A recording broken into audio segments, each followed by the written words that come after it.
a la riqueza. La calabaza, también dentro de esta religión, se utiliza para muchas cosas. Ochun la utilizaba también para sanar, para curar, para hacer rogaciones de vientre, para limpiar personas, porque la calabaza tiene don de absorber las malas energías. Y se utiliza mucho a través de la caridad del cobre de Ochun para hacer rogaciones, ya que la calabaza tiene forma de vientre, redonda.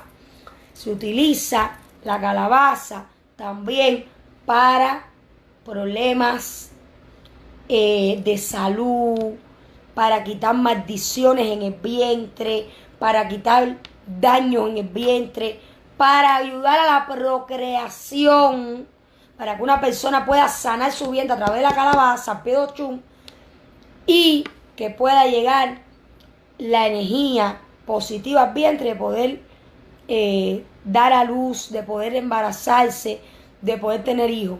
Se usa mucho, yo he hecho muchas obras a pie de Caridad Humilde y de Francisca, la muerta mía, con calabaza, obras espirituales para ayudar a personas a parir, a tener hijos. Y también lo he hecho mucho a pie de la Caridad del Cobre de Ochun cuando ella me lo ha mandado.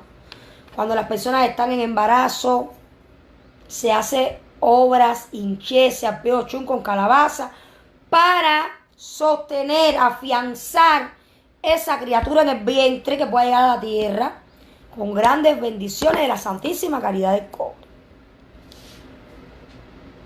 ¿Ok? Entonces, se utiliza la calabaza, pie de Ochun y Changó para riqueza, para evolución, cuando se esté pasando trabajo. Se utiliza la calabaza también en Osbara Meyi para la maternidad, para limpiar